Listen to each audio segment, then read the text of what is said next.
Bismillahirrahmanirrahim. Assalamualaikum warahmatullahi wabarakatuh.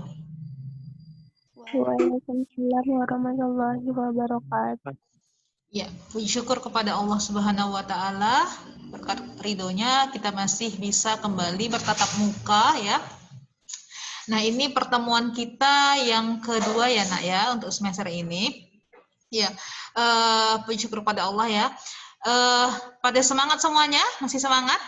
Semangat ya, masih pagi-pagi ya, Nak ya? Iya. Oke, sebelum melanjutkan pelajaran, ada baiknya kita berdoa terlebih dahulu. Baik, doa dimulai.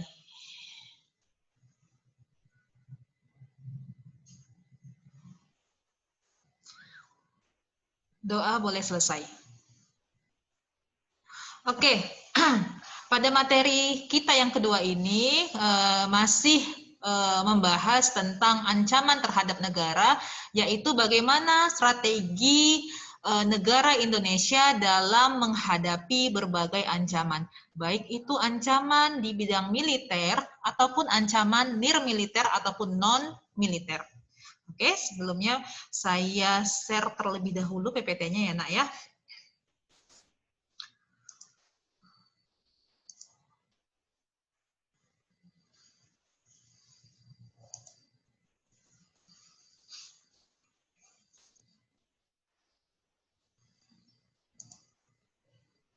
Nah, kelihatan ya?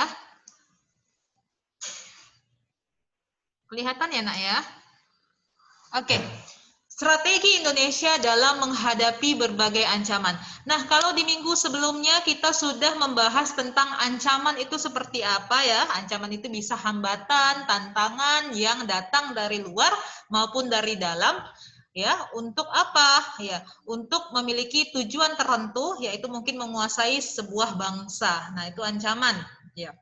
Nah, sekarang yang akan kita pelajari adalah bagaimana bangsa Indonesia bisa siap ya, bisa siaga dalam menghadapi berbagai ancaman. Karena kita tidak tahu ancaman itu bisa datang sewaktu-waktu ya, tanpa kita sadari. Contoh ancaman yang datang dari dalam negeri ya. Ya, dalam bidang politik, ekonomi, sosial budaya ya. Pertahanan dan keamanan itu bisa datang kapan saja, ya ideologi. Nah, maka kita perlu mensiasati bagaimana bangsa Indonesia dapat menghadapi ancaman tersebut. Ya. Adapun materi tujuan dari materi kita yaitu agar siswa mampu memahami strategi mengatasi berbagai ancaman dalam membangun persatuan dan kesatuan bangsa Indonesia. Yang kedua adalah partisipasi ya, agar siswa mampu menjelaskan partisipasi warga negara, bagaimana partisipasi warga negara dalam mengatasi ancaman guna membangun persatuan dan kesatuan bangsa Indonesia. Ya. Oke, kita tahu sebenarnya apa yang membuat bangsa Indonesia itu khawatir akan ancaman ya. Baik mungkin yang datang dari luar negeri maupun dari dalam negeri ya. Nah, kita tahu bangsa kita itu adalah bangsa yang majemuk ya kan. Bangsa yang beraneka ragam dengan semboyannya dengan simbolnya yaitu Bhinneka Tunggal Ika. Walaupun berbeda tetap satu. Nah, ini sebenarnya yang menjadi tujuan dari sebuah negara, bagaimana bisa menyatukan pola pikir bangsanya untuk tetap memiliki kesatuan yang sama walaupun dia berbeda-beda. Nah, namun karena perbedaan ini, hal inilah juga yang dapat menimbulkan sebuah ancaman. Karena apa? Pola pikir masyarakat itu berbeda-beda ya karena baik dari suku, agama, bangsa, rasnya ya kan? Rasnya berbeda-beda. Jadi inilah hal yang dikhawatirkan bangsa Indonesia, khususnya pemerintah, bagaimana untuk bisa tetap agar bangsa Indonesia itu memiliki rasa integrasi nasional, bukan disintegrasi. Nah, itu dia. Jadi diawali dari keanekaragaman bangsa Indonesia. Ya. Nah, jadi dari sini nanti akan diketahui bagaimana strategi bangsa Indonesia dalam menghadapi berbagai ancaman tersebut. Nah, strategi mengatasi berbagai ancaman. Nah, di pertemuan sebelumnya kita sudah mengetahui ya, karena jenis ancaman itu ada dua ya, ancaman militer dan ancaman nir militer ataupun non militer. Nir artinya bukan, sama ya nak ya. Ya.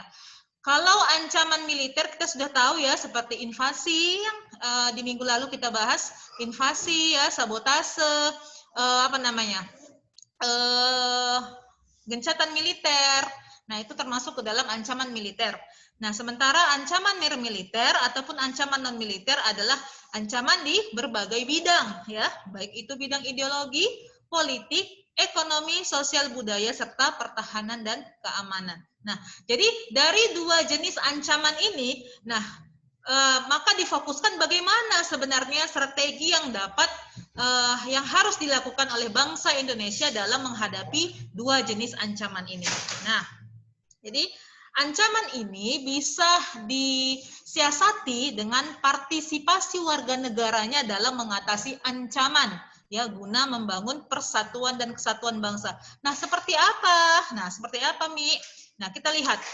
Nah, jadi pemerintah sudah mengupayakannya lewat tertulis dalam undang-undang kita ya. Jadi dalam undang-undang dasar kita ya tahun 1945 sudah dikatakan bahwa seluruh masyarakat Indonesia itu berhak ikut serta dalam pembelaan negara ya, yaitu pasal 27. Jadi banyak ya nak pasal-pasal di dalam undang-undang kita yang menyatakan bahwa setiap warga negara itu berhak dan wajib ikut serta dalam upaya pembelaan negara, yaitu di pasal 27 ayat 3, di pasal 30 ayat 1. Ini bisa dilihat ya. Kalau bisa kalian banyak bawa catatan ya nak, ini banyak yang materi ini banyak yang harus dicatat. Ya, pasal 30 ayat 1, pasal 30 ayat 2. Nanti bisa diulang kembali ya lewat dari psikologi ya nak ya materi saya. Nah, ada lagi apa? Selain itu, kewajiban bela negara juga diatur dalam undang-undang organik. Nah, undang-undang berapa? Ini undang-undang kecilnya ya. Undang-undang Republik Negara Indonesia nomor 39 tahun 1999 tentang hak asasi manusia ya. Pasal 68. Bunyinya adalah setiap warga negara wajib ikut serta dalam upaya pembelaan negara sesuai dengan ketentuan peraturan perundang-undangan. Nah, ada tahun 2002 juga ada, yang bisa dilihat. Nah, jadi inilah salah satu strategi ya yang yang digaungkan oleh pemerintah agar masyarakat itu tetap memiliki rasa kesatuan dan persatuan yang sama. Dengan apa tadi? Nah, dengan adanya undang-undang tentang kewajiban warga negara untuk ikut serta dalam upaya pembelaan negaranya ya. Selain itu, usaha yang dilakukan pemerintah juga bisa terlaksana dengan melalui sistem pertahanan dan keamanan rakyat semesta ya. Nah, ini dia, oleh Tentara Nasional Indonesia dan Kepolisian Republik Indonesia sebagai kekuatan utamanya dan rakyat ataupun kita sebagai kekuatan pendukung. Ya, jadi semuanya berhak ya nak ya. Atau disebut dengan apa strategi militernya? Disebut dengan Siskar Hamta ya, Sishankar Rata ya, sistem keamanan ya rakyat semesta. Itu dia. Nah, ini dia, kita lihat ya, dalam pasal 30 ayat 2 ya, menyatakan bahwa strategi pertahanan dan keamanan negara ya untuk mengatasi berbagai macam ancaman militer dilaksanakan dengan menggunakan sistem pertahanan dan keamanan rakyat semesta ataupun Sishankamrata sesuai pasal 30 ayat 2. Jadi ini memang tertera dalam Undang-Undang Dasar 1945. Nah, kita lihat. Nah, seperti apa sebenarnya sistem Sishankamrata ini? Ya, jadi sistem ini pada hakikatnya merupakan segala upaya dalam menjaga pertahanan dan keamanan ya negara, seluruh rakyat dan segenap sumber daya nasional. Jadi yang diutamakan adalah seluruh seluruh sumber yang ada di dalam negara, baik itu sumber daya manusianya dan sumber daya alamnya diupayakan sebaik-baiknya untuk sistem pertahanan dan keamanan rakyat tersebut. Nah, yang pertama adalah kerakyatan ya. Jadi orientasinya adalah bagaimana pertahanan dan keamanan negara diabdikan oleh dan untuk kepentingan seluruh rakyat. Ya, arti kesemestaan adalah seluruh sumber daya nasional didaya gunakan bagi upaya pertahanan. Ya, sebelum saya katakan sebelumnya. Dan kewilayahan, ya artinya seluruh wilayah Indonesia digelar kekuatan pertahanan ya untuk melaksanakan secara menyebar di seluruh wilayah negara Indonesia.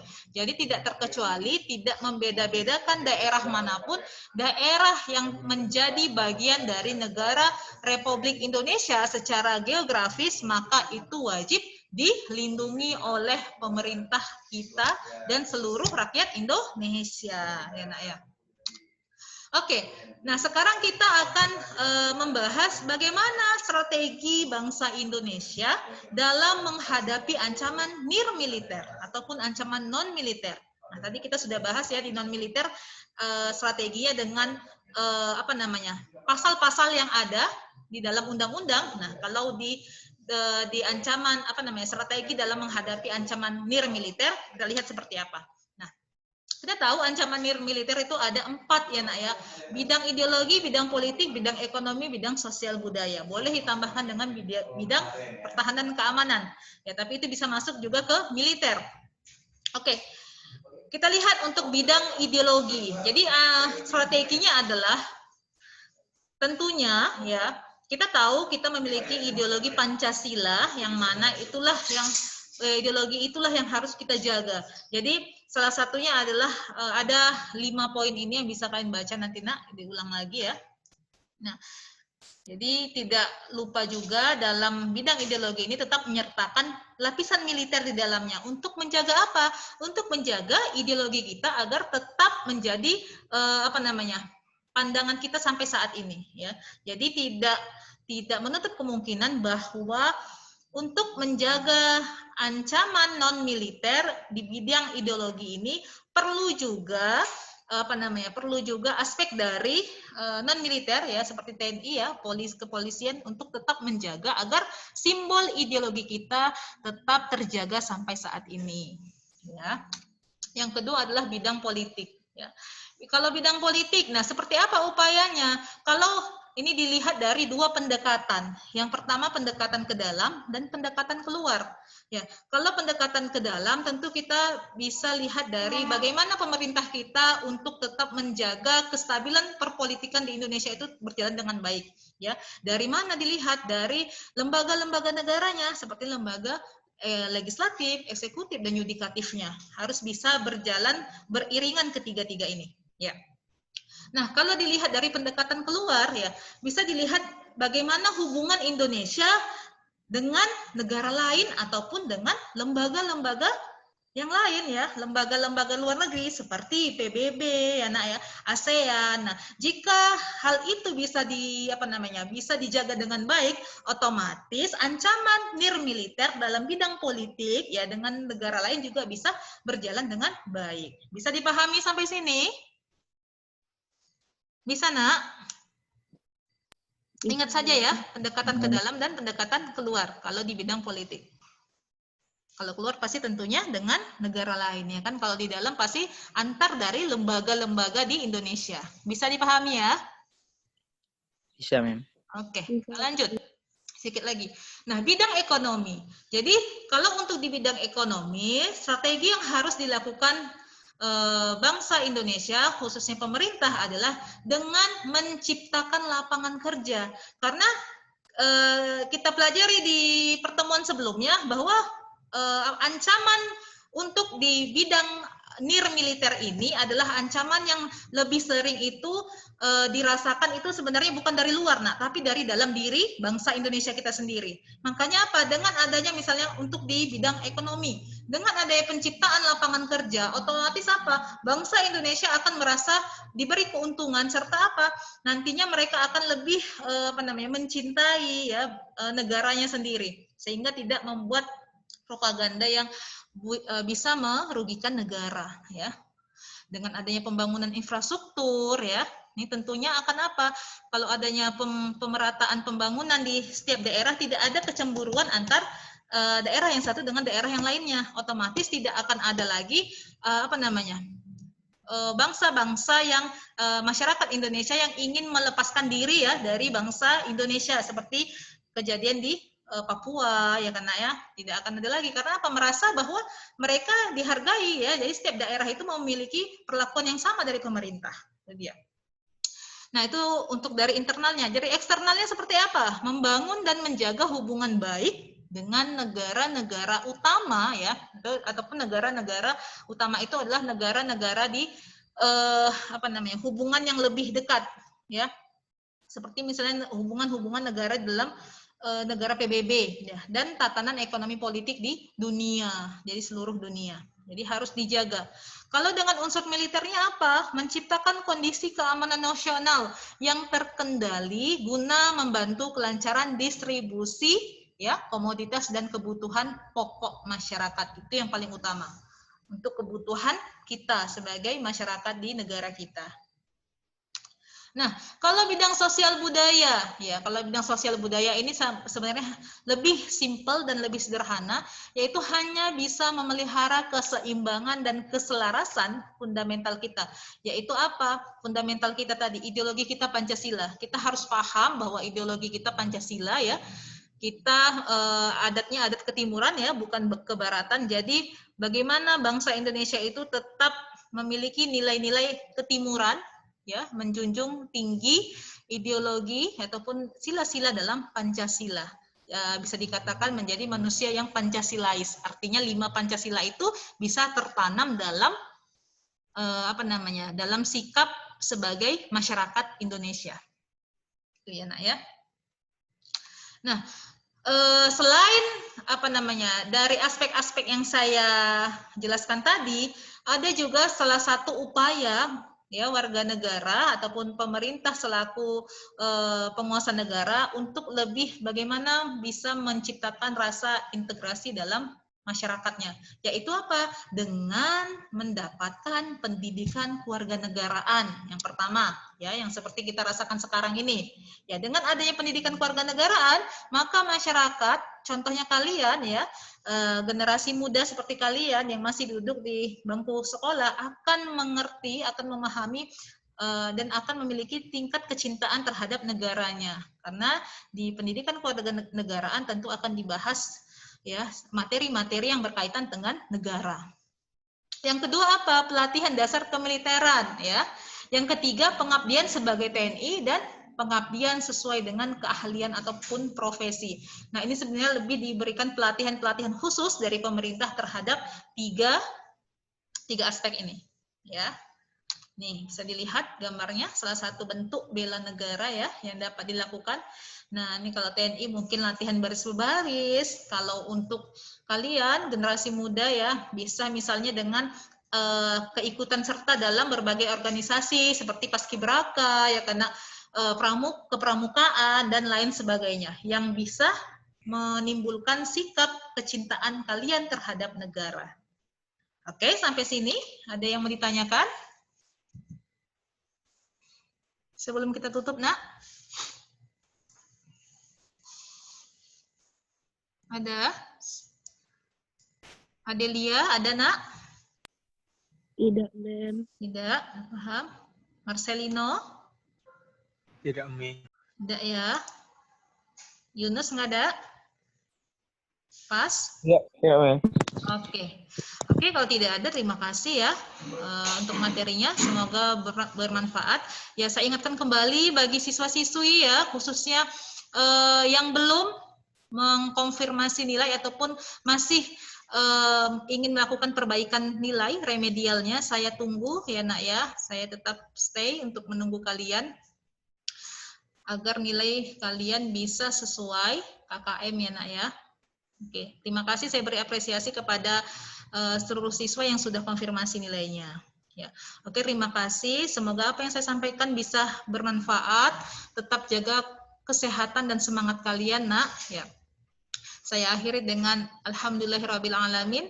Assalamualaikum warahmatullahi wabarakatuh. Waalaikumsalam warahmatullahi wabarakatuh. Waalaikumsalam warahmatullahi wabarakatuh.